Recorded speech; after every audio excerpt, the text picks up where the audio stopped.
Hi everyone, and welcome back again to Newegg TV. My name is Paul, and we have JJ here once again. He is the ASUS Senior Technical Marketing Specialist, and he is here to talk to us a little bit about UEFI.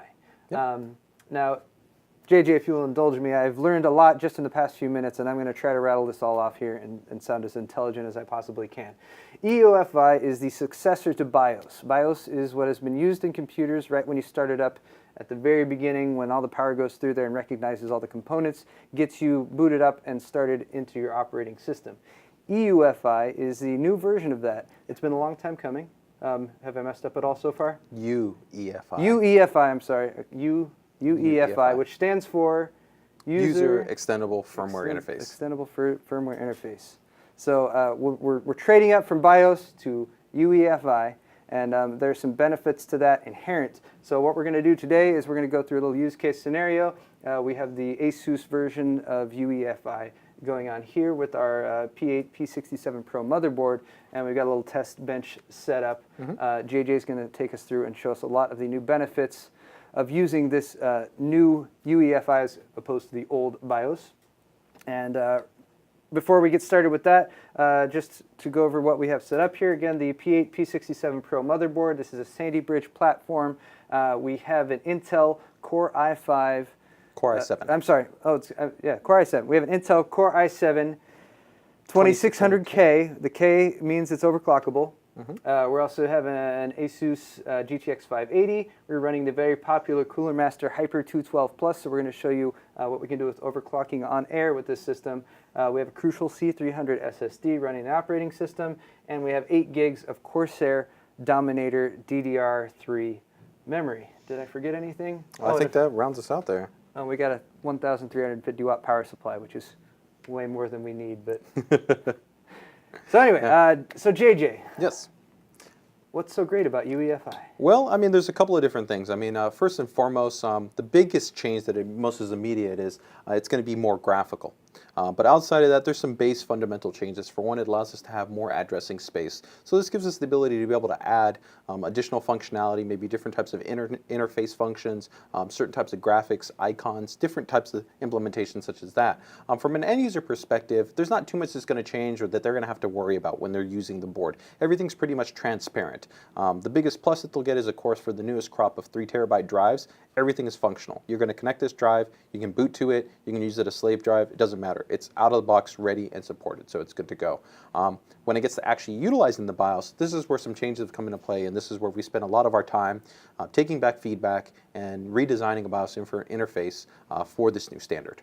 So here we can see we've got the Pro board booted up here, and we're in the BIOS. The first thing you see is that the initial page doesn't look anything like a normal BIOS screen. It's a lot prettier. Yeah, yeah. So we spent a lot of time on here to try and give a quick and easy kind of one-stop shop for information, some overclocking, and also boot functionality. So as we can see here, we've got the time, the date, the board, the BIOS revision, the CPU, the amount of memory that's populated, the build date. So quick piece of information all right there, readily available. We have full mouse control here, so we can go ahead and select options. So here we have the CPU and the motherboard temperature defined. Voltages are supplied as far as information regarding the CPU voltage and the power supply rails, and then also CPU fans. So as actively, if you were to put more fans on the power headers, you'll actually go ahead and see what the rotation rate is. So that gives us additional information as well. Very nice. And now moving over here into the system performance section, this section we've cultivated for people that are looking for a quick and easy way on overclocking the system or getting more performance. And is this this particular section here unique to the ASUS version? Correct. This entire interface, which we call the easy mode, has been entirely customized exclusively for our boards. Okay, so you're not necessarily going to see this exact graphical interface if you're not using ASUS. And as we discussed earlier, there might even be other boards that are on the market that might not even have UEFI at all. So we're really proud to not only have UEFI across the board, but a special graphical interface as well to give you some other options. So our first option here is we have a special power saving mode. This works with our EPU dedicated hardware chip that's on the motherboard and actually will undervolt the processor, allowing you to get even lower temperatures and less voltage being consumed by the CPU, so helping to extend the life and the overall efficiency of everything that's being run on the platform. It'll actually reduce anywhere between about 30 to as much as 70 millivolts. So we've done a lot of testing. It works with the hardware controllers on the board. It's all made real time. Quick and easy. All the user has to do is just click that button, hit F10, or save, and that's it. They're good to go. Saves a bit on your power bill, I'd imagine? Yeah, definitely. In terms of wattage, it's going to be about 5 to 10 watts on average. And then we have the normal profile, which is just going to keep pretty much everything stock, just like the way that Intel's defined all the parameters. The next one is an optimal setting. So we maintain stock, power saving profiles, all the normal things that you inherently get when the BIOS is in its default parameters, but we've increased some defined options for a quick and easy overclock. So by clicking this button, users are going to go ahead and have a predefined overclock of about 4.5 to almost 4.5 gigahertz, all just to click a button. So I would just need to click this, and then I could just go to Advanced, Save Changes, reboot my system, and boot in at 4.5. And is the profile for that going to vary depending on what CPU you have installed? Yes, it's going to vary depending on the CPU. We've done a lot of testing over on this, though. Close to about 300 CPUs were internally validated, and we checked everything to make sure that the ranges that we were looking for are going to comfortably work and not have any issues. And these were also all validated on the Intel retail heatsink. So while we got a fantastic cooler here that's capable of more, which we'll show later, you don't have to worry about having to have a higher performing part to ensure that. So quick and easy way to seems like you're going to really maximize the hardware that you have installed, but you're not really going to be pushing it as far as it can go to where you're going to be, maybe dealing with temperature issues or, power availability. That sort of thing. Yeah, a lot of the variables that come in with overclocking. The next option here is something that a lot of users have asked for, is they start to get more and more devices that they can boot from, whether it's eSATA, whether it's USB 3, whether it's hot swap, serial ATA hard drives. They want an easy way to be able to define what is their bootable device. So here we have a clickable boot device priority option. As you can see, I have two options here, and so essentially I can go ahead and click on the option that I want to become my primary boot device, and if I had more devices connected, all I've got to do is click it and drag it to the new desired location. So a really easy way to access that. So drag and drop to rearrange the devices you have for boot priority. Correct. It's amazing that it's been so long since we've been booting using BIOS, and we finally have that functionality. We can drag and drop Yeah. So our boot devices. It's a very convenient option. So that Very kind of nice. gives us a little bit of an overview on at least the easy mode, and one of the biggest changes that you're going to see when using a UEFI BIOS or BIOS replacement. So the next step is we're going to go ahead and jump into the normal operating mode, which has the more advanced options, and what are going to be some of the changes that users are going to expect on ASUS motherboards when you're working with a K-series processor. Okay. So we're going to go ahead and enter into the advanced interface, which once again, as we can see, we can go ahead and execute with a mouse click too. And here we have our setup, and as users have come to know, AI Tweaker is really where we house a lot of all the special settings that relate to overclocking. So that's where we're going to go. Right off the bat, you can see one important feature that we've implemented is a little yellow symbol, which gives us target speeds and DRAM speeds. So as we make adjustments to that, the new frequencies are going to be automatically highlighted there. So nobody has to think about it like a calculator, and think about, well, if I do this multiplier, this value, what's that corresponding value going to be? It'll just show you the result right there. Exactly. So we're going to go ahead and go to the AI Overclock Tuner and go to Manual. And we can see here BCLK frequency is adjustable. An important note, though, is that there's been a huge architectural change with the new Sandy Bridge series of processors.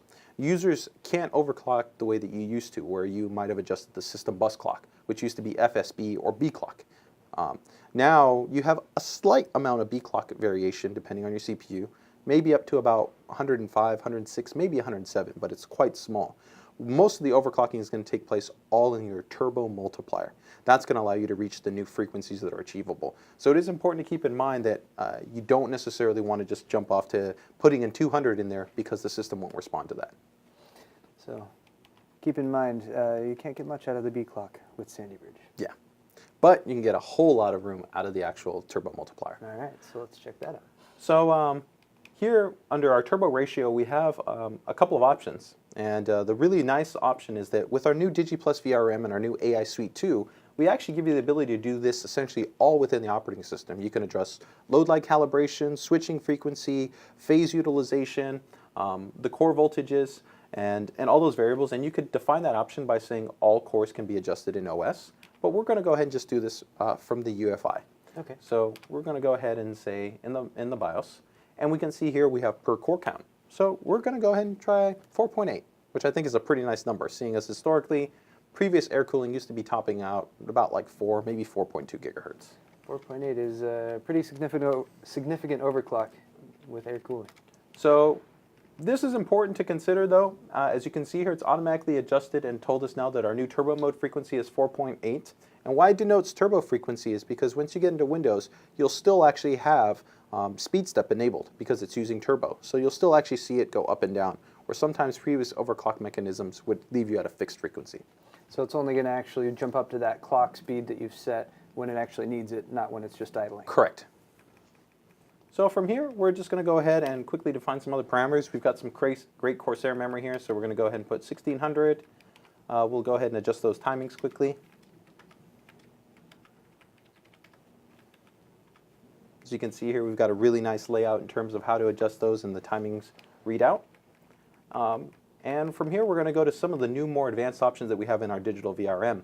Because of its implementation, we're giving you a huge level of control. For load line calibration, historically it was either on or off, maybe a 2-step option. We're now giving you a 5-stage load level calibration, so you can really compensate for however much droop that you want or you don't want. So it's very flexible. The switching frequency also is entirely end-user adjustable, so as users are going to try to ramp to higher and higher frequencies, they can correspondingly bump up the switching frequency to help drive and sustain higher clock frequencies. This is imperative, especially when you're using higher workload programs that are really putting a lot of stress on the CPU. But since our board is so good, we're just going to go ahead and leave that at auto. Okay. Phase, we're just going to go ahead and decide to use our full phase array. So we're going to go ahead and set it to extreme.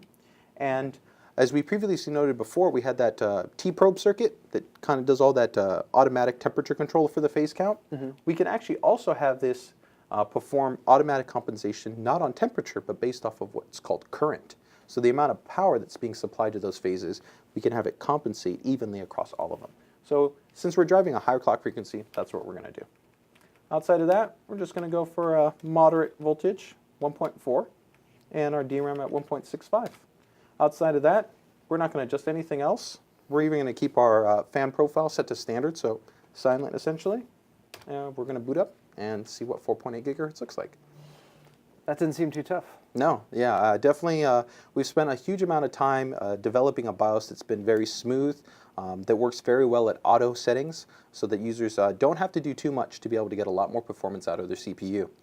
Even working without even going into the UEFI interface and using the manual options, we have, as I noted, that easy mode option, but we also have a special option within the operating system that works with our TPU chip. This is called auto tuning. We first introduced this on P55, and what this does is actually a full real-time auto overclock process. It'll actually automatically adjust the B clock, core voltages, automatically adjust the turbo multiplier, and also run a full stability test, all real time, making adjustments for you. It's a process that takes somewhere between about 5 to 7 minutes, and at the end, depending on your CPU and the rest of your components, will get you somewhere between probably about 4.6 to 4.7 gigahertz. It's very nice, especially that you're actually putting it under load during that whole process to actually determine what a nice good overclock is. Well, we want to make sure that if we're going to do an auto overclocking algorithm, that's actually tested and validated. Mm-hmm. And for a lot of the guys, they're real gearheads and enthusiasts, the actual algorithm they were using is a special internally developed kind of prime integer. So it does hit that CPU quite hard to really test the stability. Oh, very nice. So we can see we booted up, no problems. So we're going to go ahead and open up CPU-Z and check out our core operating frequency. And as we can see here, right now we're gotten in idle mode.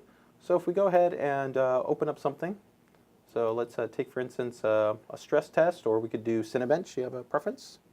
Let's try a stress test, but as you were mentioning before, that since it is speed step enabled, mm-hmm. right now we're running at 1.6 gigahertz. Correct. And, so then it's only jumping up to the 4.8 when it's actually putting the CPU under load. So correct. So we get kind of the best of both worlds. Is that for the first time you can really pretty much keep all what's called your C states or your power states, but still also get the benefit of getting an overclock. So we'll go ahead and you can see here 1.6.6. We're going to go ahead now, utilize all our cores. You can see it's immediately gone ahead and ramped up to 100% across our 8 threads, and now we've automatically ramped up to 4.8 gigahertz. There it is. Super easy way to overclock your system and get a significant level of performance. And with P67 and Sandy Bridge, at an overclock state, you get to performance levels that even beat out actually entry-level X58 based platforms. So a whole lot of performance that can really be easily accessed. That is especially impressive when you consider that the power draw is less. Yes, and also the temperatures. As we saw right here, we were just hitting it under load, but we can see that our temperatures are floating, about 34, 35 C when we're idling, and even under peak load, we're generally staying under 60 degrees.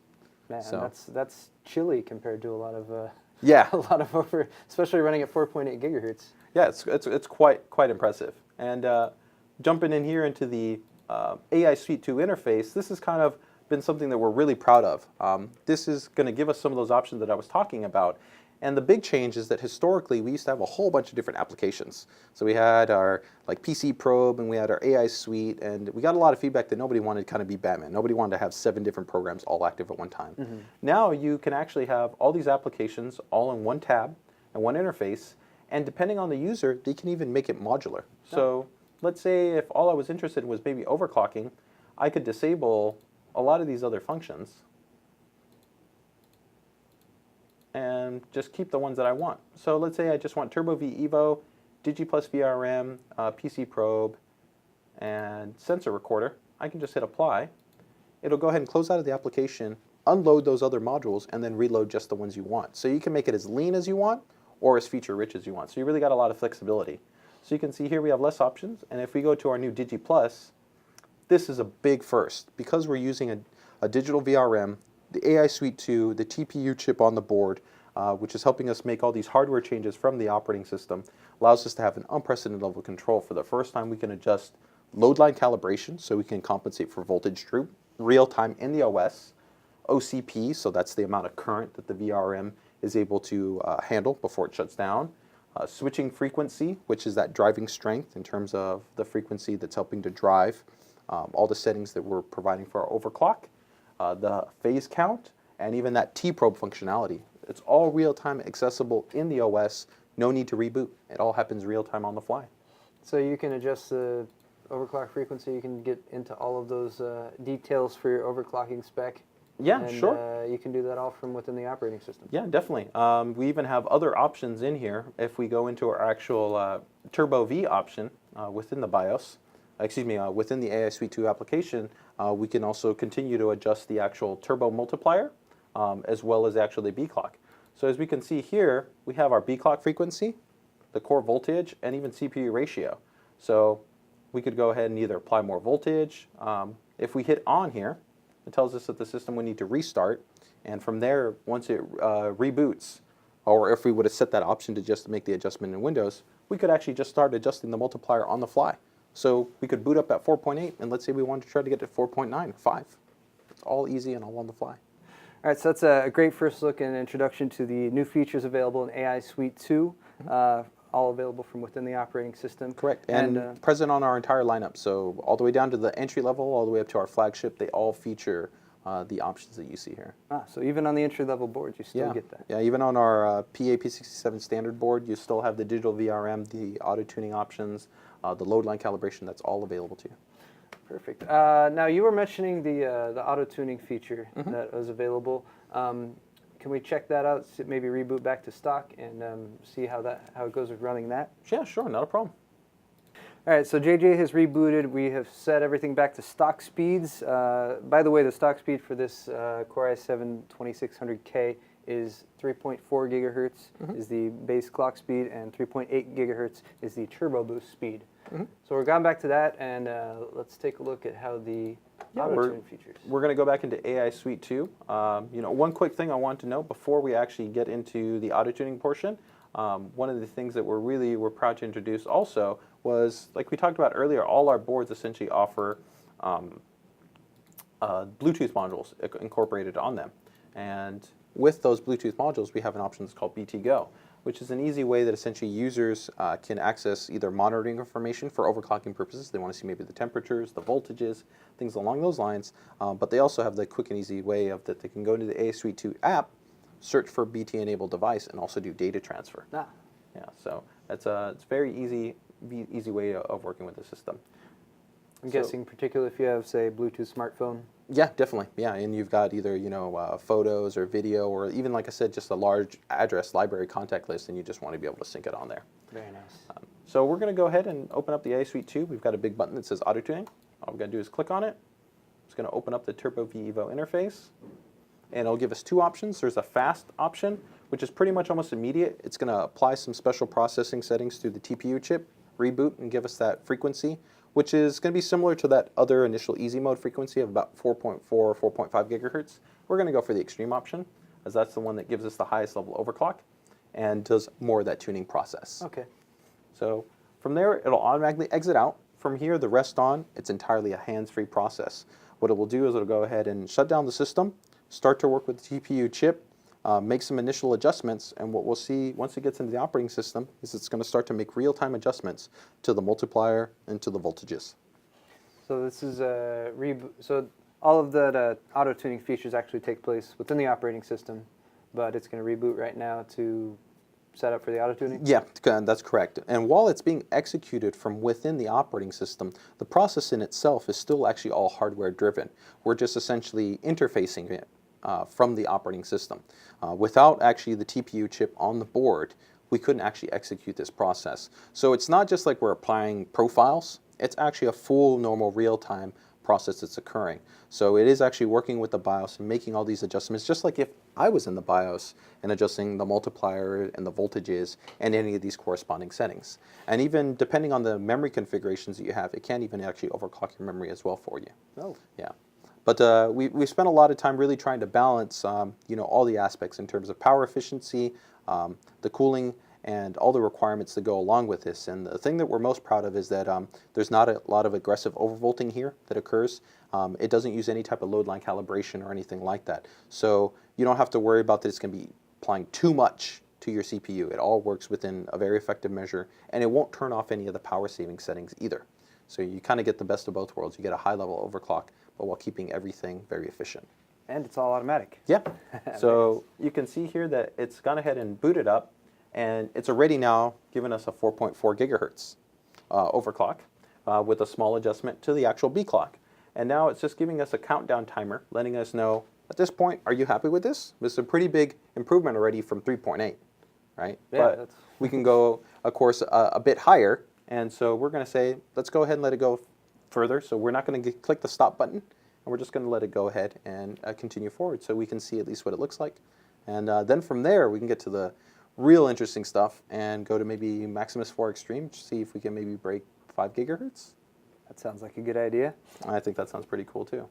So as you can see right here, it's now gone ahead and started the actual stability tests. At this point right here, you can see the fan's already ramping up. It's actually, look at that, applying a full real-time load to all the CPU cores. This is a full dynamic real-time process. There's no profiles occurring here. We're doing full stability tests. We started to ramp the multiplier. We've bounced up to 4.5 gigahertz, now getting ready to go to 4.6. So you can see we're offering a really robust functionality, very easy for the user without having to do anything manually. So it's going to keep nudging that up and running the stability test until it gets to, until it gets to a point that says, okay, you know what, per these predefined parameters for safety, for temperature, for voltage, all these ranges, this is what we feel is a real high level quality overclock, and you're good to go. Very nice. Yeah. Looks like we're already to 4.7. Yeah. So that's not bad at all. Thank you. That's almost 1 gigahertz full overclock right now. Yep. And 4.8. It's going to continue to ramp up. So pretty impressive implementation. That's awesome. We can just sit here like this and say, we're overclocking. Yeah. Hands-free. Right there. All right, guys. The system has just now rebooted. The auto-tune utility has automatically gone in, run stability tests. We're at 4.84 gigahertz right now. That is a 1 gigahertz overclock from the stock 3.8 gigahertz that the turbo boost from the Core i7 2600K gives us stock. So that's a very great example of the ASUS utilities at work there, doing your overclocking for you.